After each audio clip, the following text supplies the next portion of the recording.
तो मेरे को यहाँ पे डॉन लेडी के नाम से भी जाना जाता है। कोई रोटी देने को भी नहीं था, तब भी ये आए हैं। देखिए, मैं ना डिप्रेशन की पेशेंट थी, क्लिनिकल डिप्रेशन, कि मैं ज़िंदगी में नहीं कभी यहाँ सेवा करने जाऊँगी। And she said, mom what's the use of crying, you have to go and help those children. इच्छा किसकी नहीं होती, बट सपने भी दिमाग से थोड़े देखने चाहिए। मैं वाहिगुरु जी के नाम की सेवा करती हूँ, इसलिए हम सर भी ढक के सेवा करते हैं। ये परी है, ये 8 महीने की थी जब मेरे पास आई थी। अभी उसको आइस कैंसर की वजह से दोनों आंखें निकल चुकी हैं। बन सहारा बेसहारों के लिए, बन किनारा बेकिनारों के लिए, अपने लिए तो सभी जीते हैं, जीना है तो जियो हज़ारों के लिए। जी हाँ, आज इसी लाइनों के साथ मैं अपनी रिपोर्ट की शुरुआत करूंगी।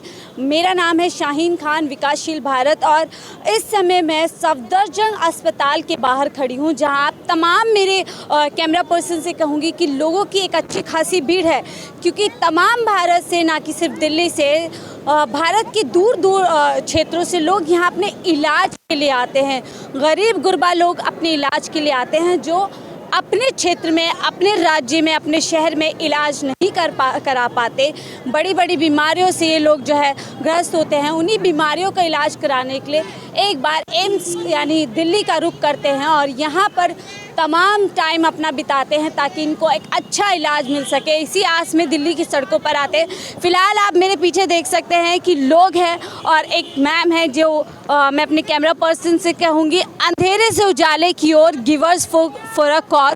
रचना मलिक एक एनजीओ कह सकते हैं आप, एक संगठन कह सकते हैं कि जो यहाँ पर जो लोग यहाँ इलाज के लिए आते हैं उनके लिए बुनियादी सुविधाएं प्राप्त कराने की पूरी कोशिश कर रहे हैं। तो उन्हीं से बात करते हैं किस तरह से उनका संगठन है, उनका एनजीओ है, वो काम कर रहा है और किस चीज़ ने उनको इतना इंस्पायर किया, इतना प्रोत्साहित किया, इतना कह सकते हैं कि मोटिवेट किया कि आज वो लोगों के लिए, जहाँ पे लोगों को अपनी अपनी पड़ी होती है, सिर्फ अपने बारे में सोचते हैं, वहाँ वो तमाम इन महिलाओं के लिए और उन लोगों के लिए जो सोच रहे हैं, जो बहुत बुनियादी चीज़ों के लिए जब यहाँ इलाज कराने के लिए आते हैं तो उसके लिए कहीं ना कहीं एक स्ट्रगल करते हैं, संघर्ष करते हैं। मैम, आपका नाम जान सकती हूँ? मैं हूँ रचना मलिक, ये है मीरा शर्मा। अच्छा, मीरा शर्मा।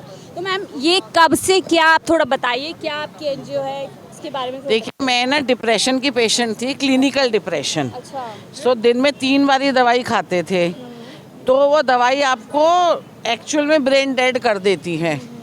फाइनली मेरे को एज थेरेपी भेजा गया था कि कहीं जाकर के सेवा करिए। तो मेरा घर ब्लाइंड स्कूल के बाजू में था।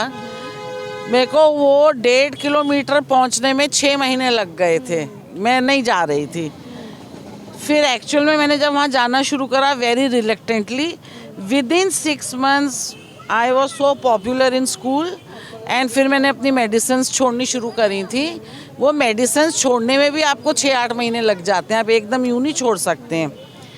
तो मैं वहाँ पे सेवा कर ही रही थी। Then I got very sick, मेरे को गैंग्रीन हो गया, जिसके लिए मेरा पाँव कट रहा था, पर मैंने अपनी सेवा करनी नहीं छोड़ी। तो मैं गुरुद्वारे साहिब जाती थी, वहाँ से ही मुझे पता चला कि यहाँ पे कोई लंगर बांटने आते हैं। हमारे यहाँ पे एम्स पे चारों टाइम किसी ना किसी गुरुद्वारे से लंगर बंटता है। तो मेरे को पता चला एक भाई साहब बुधवार को आते हैं, तो मैंने सोचा स्कूल में मैं 6 दिन काम कर लूँगी, एक दिन मैं लंगर बांट लेती हूँ। मैंने यहाँ के लंगर बांटना शुरू करा तो देखा बच्चे मर रहे प्रॉपर फुटपाथ पे। उसमें भी मुझे 6 महीने लग गए। मैं हर बुधवार ये सोच के घर जाती थी मैं अगले बुधवार वापस नहीं आने वाली हूँ। फिर एक दिन एक बच्चा मेरे सामने ही मर गया। किस तरह से मर गया? इलाज ना उसका नहीं, उसको गांव में ट्रैक्टर के नीचे वो आए थे बच्ची, छोटी सी थी 6 साल की। तो उसको बॉडी के नीचे उसका सारा प्लास्टर था और उसको टॉयलेट की जगह पेट से निकाली हुई थी। तो जब हम लंगर डिस्ट्रीब्यूट करने आते थे, हमें वो मेट्रो का एरिया, पहले पेशेंट्स को बोलना पड़ता है कि आप सामान वहाँ लगा दीजिए, यहाँ लाइन लगेगी। तो मैंने उसकी मदर को रिक्वेस्ट करी तो उसने चद्दर हटा दी। एंड शी सेड जब तक इसके पापा नहीं आएंगे वी कांट मूव हर, क्योंकि इसका 2-3 दिन पहले ऑपरेशन हुआ है। एंड गर्मियाँ चल रही थी and I thought oh my God, इतनी गर्मी में धूल मिट्टी, मच्छर मक्खी कुत्ते सब वहीं थे। एंड इतना मेजर ऑपरेशन करके ये बच्ची एक चद्दर पे पड़ी हुई है। मैंने तो जो रोना शुरू करा तो मुझे किसी ने बताया यूसुफ सराय में वो हैं शेल्टर होम कोई। तो मैं वहाँ गई, सेवा वेवा मैंने उस दिन नहीं करी। वहाँ जाके क्योंकि जगह नहीं थी, मैं 2 घंटे रोई। फाइनली उन्होंने बोला आप कल पेशेंट भेज देना। मैं यहाँ आई, मैंने उसकी मदर को बोला मैंने बात करी, आप कल चले जाना। फिर दिस इज़ माय बैड, मैंने अगले वेंसडे तक उनसे कुछ पूछा नहीं। अगले वेंसडे में आई तो पता चला वो बच्ची तो यहीं मर गई। तो मैंने कहा अरे कैसे मर गई, जब अंदर हमने जगह करी, सब करी। तो मैंने बड़े गुस्से में उसके पेरेंट्स को फ़ोन करा। उसके फादर ने मेरे को बोला हमारे पास 20 रुपीज़ नहीं थे। मैंने कहा 20 रुपीज़ किस चीज़ के लगते हैं? ही सेड कि शेल्टर होम में पर बेड पर डे 20 रुपीज़ लगते हैं। शेल्टर रूम में। हाँ, तो मेरे को लगा, सबसे पहला थॉट था my daughter is so fond of chips.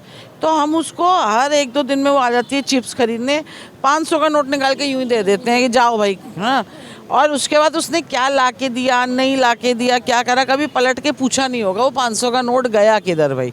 और यहाँ बच्चे मर रहे हैं कि उनके मतलब मरने वाले को अब मैं जानती हूँ हम रोक नहीं सकते, पर हम उसको कुछ कंफर्ट दे, बेसिक चीज़ दे सकते। खामियां रही ना, 20 रुपए के लिए एक बच्ची मर जाती है, दम तोड़ देती है इलाज के बावजूद। तो कहीं ना कहीं आपको लगता है मैम ये सिस्टम की खामियां है, जिस तरह के हम दावे करते हैं कि दिल्ली में सुविधा दी जाती है जो लोग इलाज कराने के लिए एक्चुअल में ऐसा है, ये शोर बंद करवा दो प्लीज़ बच्चे से। ऐसा है कि ये लोग जब यहाँ पहुँचते हैं इन्हें 6-8 महीने हो चुके होते हैं, तो पैसा खर्च हो चुका है ना जी। किसी तरीके से आप इनसे खुद पूछ लो, कोई बस वाले को रिक्वेस्ट करेगा, कोई ट्रेन में फ्री में भी आते हैं, ठीक है। ये सोचते हैं हॉस्पिटल इनका ध्यान रखेगा, बट हॉस्पिटल सिर्फ ओपीडी फ्री दे रहा है भाई, और क्या फ्री दे रहा है वो आपको।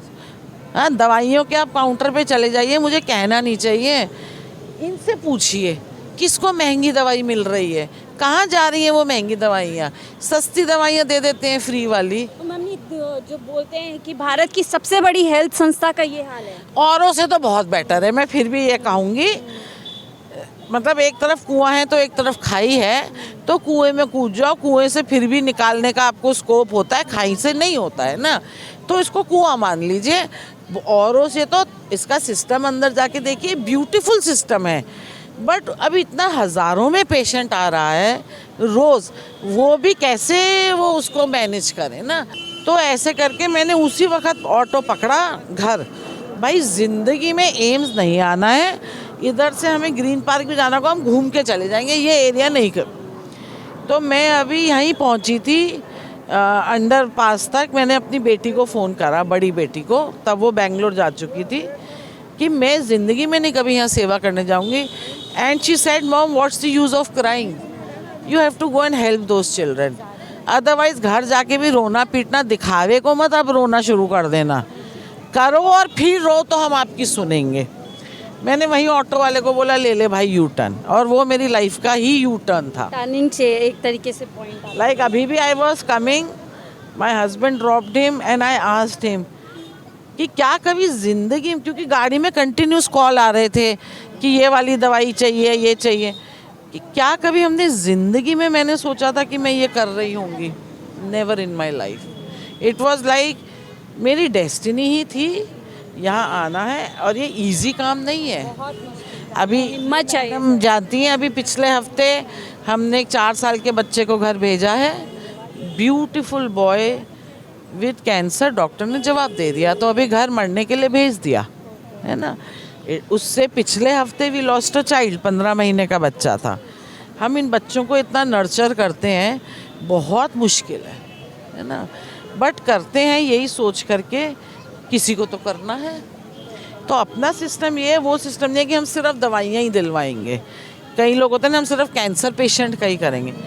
एक एक पेशेंट आएगा, एक एक पेशेंट की हम नीड्स पूछेंगे। ये हमारी बच्चों की फाइल है, मतलब एक एक बच्चे का आपको नाम है, ये उसका सीरियल नंबर है, एज है, मोबाइल है और क्या बीमारी है, ठीक है। पूरा सिस्टम से एक तरीके से काम करिए। बता सकते हैं कितने लोगों को आप अभी तक मदद कर सकते हैं? मेरे पास अराउंड अभी 360 है एंड अडल्ट्स 400 अभी हमने क्रॉस करा है 400।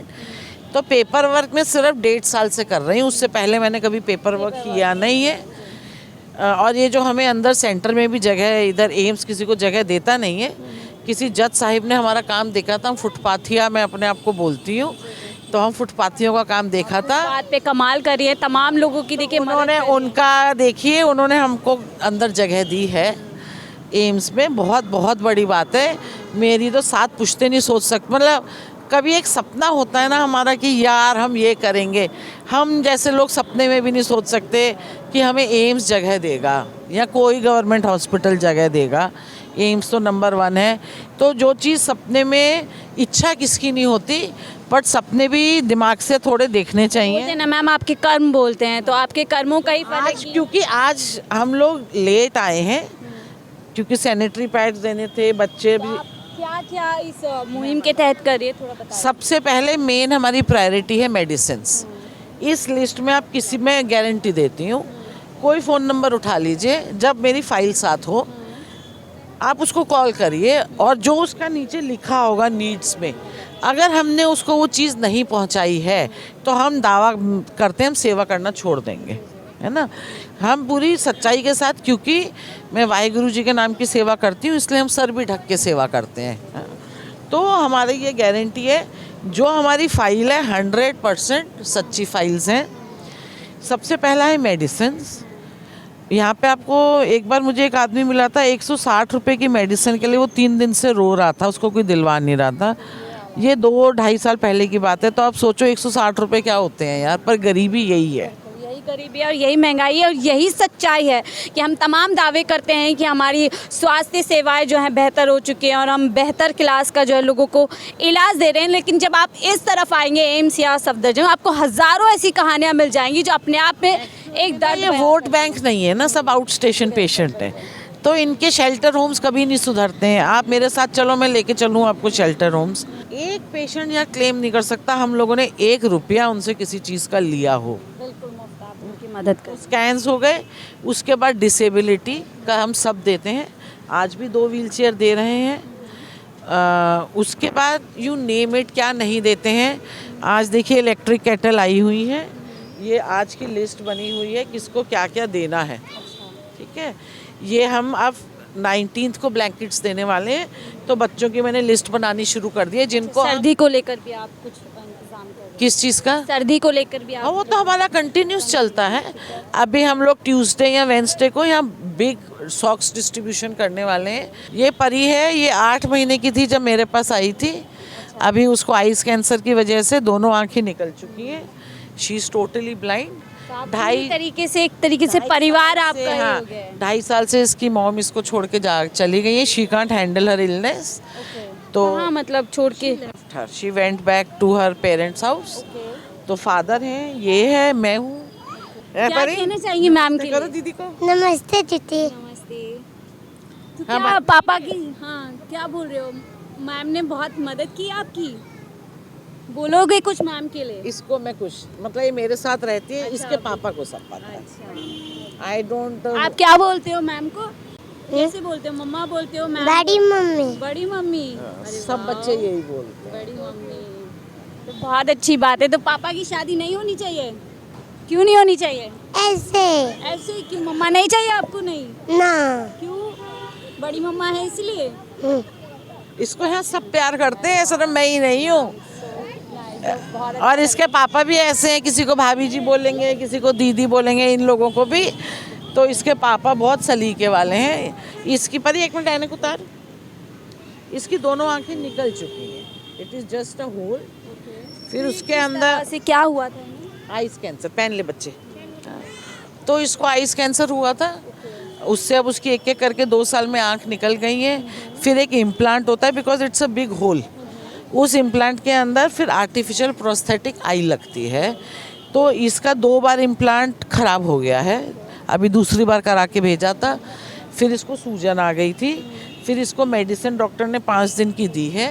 अगर स्वेलिंग नहीं जाएगी तो फिर सर्जरी होएगी। अपनी औलाद की बात करते हैं, अपने बच्चों की बात करते हैं, वहाँ पे सराहनीय है कि परी जैसी बच्ची, सिर्फ एक परी नहीं, तमाम इस तरह के बच्चों को मैम सिर्फ ना गले लगाने की काम कर रही हैं, बल्कि उनकी जो ज़रूरतें हैं, जो देखिए एक माँ उसकी नहीं है और पूरी माँ की तरह बड़ी माँ बच्ची भी बोल रहे हैं, तो ये सराहनीय काम है और इसकी हर किसी को आई थिंक प्रशंसा करनी चाहिए।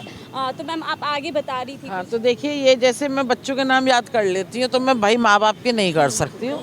तो परी पापा हैं, अभिषेक पापा हैं, इनके लड़के को 5,65,000 चाहिए थे फॉर सर्जरी।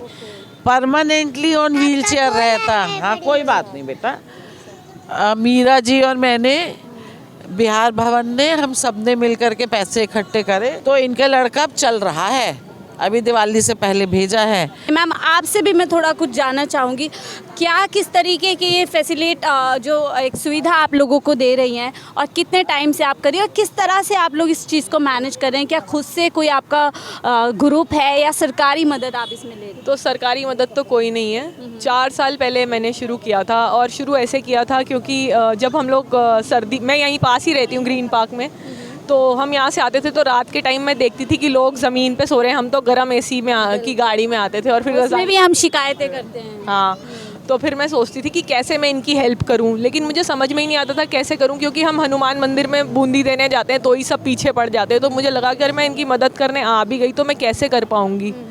तब मुझे रचना दीदी के बारे में पता चला, फिर मैंने डिस्कस करा इनके साथ कि हम कैसे हेल्प कर सकते हैं। तो हमने सबसे पहले तो खिचड़ी सेवा शुरू करी कि जो कैंसर पेशेंट होते हैं, क्योंकि दाल रोटी तो बहुत गुरुद्वारों से आती है, लेकिन खिचड़ी कैंसर पेशेंट को या जिसको एसिडिटी है, जिसका अल्ट्रासाउंड हुआ, उसको खिचड़ी खानी होती है। तो हमने 6 महीने खिचड़ी सेवा करी यहाँ पे हर ऑल्टरनेट डे। लेकिन यहाँ पे हंगर इतनी है कि वो खिचड़ी खा के फिर समोसे खा लेते थे, फिर ब्रेड और आलू खा लेते थे। तो मुझे लगा कि वो तो नहीं सही है, तो फिर हमने मेडिसिन की सेवा ही शुरू करी, क्योंकि जो किडनी की मेडिसिन होती हैं और जो कैंसर की, वो 8 से 10 हज़ार रुपये महीने की होती है। और एम्स, मुझे नहीं पता था कि एम्स में बिल्कुल ही सिर्फ सर दर्द की या एसिडिटी की ही दवा मिलती है, और तो मुझे कोई पता नहीं है कि महंगी दवा कोई मिलती है या नहीं। तो ऐसे करके हमने सेवा शुरू करी। फिर 2 साल मैं तो नहीं आई, दीदी आती नहीं, क्योंकि मैं तो कोविड में, मेरे घर में 3 सीनियर सिटीज़न थे तो मैं उनका ख्याल कर रही थी। अब मैंने फिर से आना शुरू करा है, लेकिन शी हैज़ बीन रेगुलर। जब कोविड में सब चीज़ें बंद हो गई थी, कोई रोटी देने को भी नहीं था, तब भी ये आए, इन्होंने तब भी किया। देखिए अच्छा काम सब धर्मों में बताया जाता है, बट आजकल there are NGOs and there are NGOs। पहली बात तो NGO का नाम आप बोलो हमारा NGO, आधे लोग यूँ भाग जाते हैं, ये भी चोरी होएंगे। वर्ड ऑफ माउथ से ही एक करके हमें कहीं से कोई फंडिंग नहीं मिलती है। हम लोग कितनी बार नुकसान में जाते हैं, पति की घर में सुननी पड़ती है, क्योंकि इमोशन में आके दवाई तो दिलवा दी इस महीने, है ना, इतने की, और जब पति ने अकाउंट खोल के देखा है NGO का तो उसमें इतना कम है, तो वो कौन देगा उस महीने। तो वो वही मैं बीच में इंटरप्ट करूंगी कि जो भी लोग हमारी इस रिपोर्ट को देखें, सफदरजंग के बाहर जब सफदरजंग की लाइन शुरू होती है वहीं पर ये लोग मैम मिलती हैं, और आप किसी से भी पूछ सकते हैं इनके बारे में। अर्चना मलिक इनका नाम है। जो भी लोग इस क्षमता रखते हैं कि ऐसे लोगों की मदद इनके प्लेटफॉर्म से कर सकते हैं, तो ज़रूर इनको अप्रोच करें, क्योंकि एक अच्छा काम है और अच्छा काम हम सब मिलकर ही करते हैं। और अगर कोई कर रहा है तो हमें उसको ज़रूर, उसकी जो पीठ है उसको थपथपानी चाहिए, ताकि उसका हौसला बना रहे। तो मैम और थोड़ा ये जो आप क्या मतलब, देखिए इसके बाद हम लोग सैनिटरी पैड्स का, मेरे को 4 साल हो गए। मीरा जी के गुरु अलग हैं, मेरे गुरु अलग हैं। इनके गुरु के जन्मदिन पे, तब मेरे गुरु थे ही नहीं, है ना, तो मैंने इनके गुरु जी के जन्मदिन पे सैनिटरी पैड्स की सेवा शुरू करी थी 30 नवंबर को। 4 साल जब हमने शुरू करी थी, पहले सिर्फ 30% of women were using this, आज 100% of women are using this. मैंने ये थॉट लगाई कि अगर 2-3 महीने मैं इन्हें फ्री में दे दूँ, इन्हें लत लग जाए तो भाई 100-200 अपने ऊपर गरीब से गरीब खर्च कर लेगा। अभी तो आपको पता ही नहीं ना व्हाट यू आर मिसिंग, तो अब वो गंदा कपड़ा या घास या मिट्टी, पता नहीं व्हाट। जागरूकता की कमी की बात बता रहे, क्योंकि अभी भी हमारे देश में हम बोलते हैं कि हम डेवलप हो रहे हैं, विकासशील भारत बनते जा रहे हैं और तमाम बड़ी बड़ी बातें कर रहे हैं। वहाँ पर आज भी ये सच्चाई है कि महिलाएं कपड़ा यूज़ करती हैं अपने उन दिनों में। घास मिट्टी, देखिए कितनी बड़ा ये तथ्य है, ये ऐसे ही नहीं हम बोल रहे हैं, देश का तथ्य है, कड़वा सच है कि जिन महिलाओं की हम लोग बात करते हैं, उनके आगे आने की बात करते हैं, वहाँ पे महिलाएं आज भी कपड़ा, और जिस तरीके से मैम ने बताया कि घास मिट्टी इस तरह की चीज़ें, वहाँ ये सैनिटरी पैड जो है, तो जो लेडीज़ को फ़ायदा होता है उनको हम प्रॉमिस लेते हैं, अपने गाँव जाके 4 लेडीज़ को ओनली 4 एजुकेट करिए। बड़ी चीज़ का इंतज़ार जो लोग करेंगे वो बहुत कम सक्सेसफुल होते हैं। छोटी से हम सुई की नोक से शुरू हुए थे दोनों ही। मैंने शुरू में 3 बच्चे उठाए थे, मीरा तो आई मेरे पास थी सबसे पहले, हैं, हमने बड़ी कभी लाइफ में नहीं सोचा था एनजीओ खोलेंगे, ये करेंगे, वो करेंगे। You know, just started helping. Madam 2 minute रुकिएगा, ठीक है। एक ये देखिए बच्ची है ज़ैनब, अगर आप इसकी हालत देख लोगे आपको रात को नींद नहीं आएगी। ये आई थिंक महीने 2 की थी तब से मेरे पास है। इसकी जो पॉटी वाली जगह है वहाँ से इंटेस्टाइन्स बाहर आ जाते हैं, प्रॉपर इंटेस्टाइन्स बाहर आते हैं। तो उसको हॉस्पिटल में डॉक्टर यहाँ उसकी बात नहीं समझ रहा था, क्या था आई डोंट नो, क्योंकि मैं चल नहीं पाती हूँ तो मैं हॉस्पिटल का काम नहीं कर पाती हूँ। फिर हमने इसकी CWC में कंप्लेंट करी और हमने इसकी DCPCR में कंप्लेंट करी। CWC ने एम्स को लेटर भेजा, उसमें डेट देते हैं वो लोग कि इस डेट तक आपको इसका फीडबैक वापस देना ही है। फिर वंस दे ऑल्सो नो कि यस कोई है इनका सुनने वाला, फिर उसका ट्रीटमेंट शुरू हुआ, ठीक है। तो हम ये भी करते हैं, हम ऐसे लोगों की जाके कंप्लेंट भी करते हैं। औरतों पे कोई हाथ उठा देता है, कुछ होता है। इसकी लड़की को एक दिन रात को सोते हुए कोई उठा के ले जा रहा था, छोटी वाली, ये रही लाडो, बड़ी सुंदर। इसकी तीनों ही लड़कियां बहुत सुंदर हैं। पुलिस कंप्लेंट करते हैं, जाके धरना देते हैं थाने में, वहाँ हमारी कोई FIR नहीं लिखता, कंप्लेंट नहीं लिखता। बड़ा सुरक्षा का मुद्दा एक तरीके से है। ये मजाक बनाया हुआ है इन लोगों ने, बट ठीक है। अब तो एक्चुअल में मैं भी कर करके थक गई हूँ। पेटिशन भी डालनी, कोर्ट से ऑर्डर ले आते हैं, जिस दिन वो केस ख़त्म होता है उस दिन सब वापस अपने अपने पुराने मोड पे चले जाते हैं। फिर आप कंटेम्प्ट ऑफ कोर्ट डालो, फिर वो थोड़े दिन के लिए सीधे होते हैं, जैसे वो कंटेम्प्ट ऑफ कोर्ट ख़त्म हुआ वो उससे भी वर्स्ट हो जाते हैं। तो एक्चुअल में मैं तो हार चुकी हूँ। मैंने कोर्ट भी कर लिया, मैंने पुलिस भी कर ली, मैंने विमेन सेल भी कर लिया। सिर्फ 2 चीज़ें ही काम आ रही हैं, CWC एंड DCPCR। पर अब उसके अंदर कट ऑफ इज़ 18 ईयर्स, यानी 18 साल से ऊपर किसी को कुछ होता है, भाई मैं भी हाथ जोड़ लेती हूँ। जब हमारी कोई सुन ही नहीं रहा है, आप सोचो पुलिस थाने में जाके धरना दिया हुआ है तो कोई वहाँ पे कंप्लेंट भी नहीं हमारी रजिस्टर करता, FIR तो भूल ही जाइए, क्या कर सकते हैं। तो छोड़ दिया, आपकी कौन जाए भाई, छोड़ दो। मतलब हम कुछ कर ही नहीं सकते। कई चीज़ों में हार मान लेना is better rather than wasting your energy again and again again and again. तो ये सारा यहाँ चलता है। तो प्रशासन आपका इस तरीके से किसी तरीके की खलल डालता है या पूरा समर्थन आपको? अब हम फुटपाथ पे काम कर रहे हैं, हमें कोई बॉदर नहीं करता है। बट कोई इसलिए भी नहीं बॉदर करता है क्योंकि I have a history of going to court and going to police stations. तो मेरे को यहाँ पे डॉन लेडी के नाम से भी जाना जाता है, इसलिए मेरे से पंगा लेने। देखिए लाइफ में 2 मोड होते हैं जीने के, या आप अटैक कर लीजिए या आप डिफेंड कर लीजिए। तो अगर आप डिफेंड मोड पे है तो हर एक जना आप पे अटैक कर रहा है, ज़िंदगी निकल जाएगी। तो हम पुराने टाइप की औरतें 40 साल तक हम लोग ऐसे ही जिए कि हम डिफेंड मोड पे थे। फिर 5 साल के करीब हमें ट्रांसफॉर्मेशन में टाइम लगा, एक दिन में नहीं होता है। अभी अपन लोग अटैक मोड पर हैं। मुझे लगता है इसमें बड़ा रोल आपकी फैमिली का, परिवार का भी आता है, क्योंकि अक्सर जब हम कुछ करना चाहते हैं तो परिवार सबसे पहले होता है, या तो वो हमें आगे पुश कर देगा या पीछे खींच देगा। और जिस तरह ओल्ड स्कूल ऑफ थॉट हो सकते हैं, बट अगर आपके बच्चे आपको समझते हैं तो आपके जैसे यंग लड़कियां, जैसे मेरे बच्चों ने हमारे हस्बैंड की भी थॉट, जैसे हम लाइफ भर कभी अपने हस्बैंड से पूछ के अपने मायके भी नहीं जा सकते थे। बच्चियों को पार्टी पे भी जाना है वो पापा से नहीं पूछती हैं, तो पापा से बच्चों ने सवाल करना शुरू करा कि मॉम हमसे ज़्यादा मैच्योर है, इंटेलिजेंट है, तो आप हमको बिना पूछे हमें परमिशन है, मॉम को क्यों पूछना पड़ता है। तो मेरे पे से भी अनस्पोकन बैन वो हटा दिया गया, यू नो। तो जब आपके बच्चे बड़े होते हैं वो आपका एक सपोर्ट ग्रुप बनते हैं। एंड क्योंकि हम ओल्ड स्कूल ऑफ थॉट हैं, एजुकेट भी वही करते हैं। लाइक मुझे मेकअप करना नहीं आता था, मेरी बेटी ने मुझे सिखाया, है ना। बच्चे से हम सीख रहे हैं और यही देखिए ज़िंदगी होती है। क्या के बच्चे बहुत स्मार्ट हैं, जैसे आप हैं। आई एम श्योर आप भी अपनी मदर्स को पुश फॉरवर्ड करती होंगी। सेम मीरा जी के बच्चे हैं। तो हम लोग फिर 45 की उम्र तक दब दब के जिए। उसके बाद अभी मैं कहती हूँ आओ खुले में मैं 10 लोगों को एक साथ में भिड़ सकती हूँ, इसलिए मेरे को अभी कोई बॉदर नहीं करता है। अगर ये आ जाए, हाँ, ये यहाँ काम करने लगे, ये गार्ड करने नहीं देंगे, ठीक है। मैंने दबदबा ऐसा बनाया हुआ है, नहीं करने दोगे तो इनको पता है मैं कहीं ना कहीं जाके कंप्लेंट करूँगी। बिल्कुल, और जब आप काम करते हैं तो आपका कर्म ऊपर हो जाता है और कर्म से ऊपर होकर के फिर जो है सब लोगों को सारी तमाम ताकतों को जो है झुकना कहीं ना कहीं पड़ जाता है, क्योंकि आपका कर्म बोलता है। और मैम का कर्म यहाँ पर जो है बहुत तेज़ आवाज़ में बोल रहा है कि आप अगर किसी के लिए कुछ करना चाहते हैं तो आपको सिर्फ हौसला और आपके अंदर इच्छा शक्ति होनी चाहिए। तमाम ताकतें आपके सामने जो है घुटने टेक लेती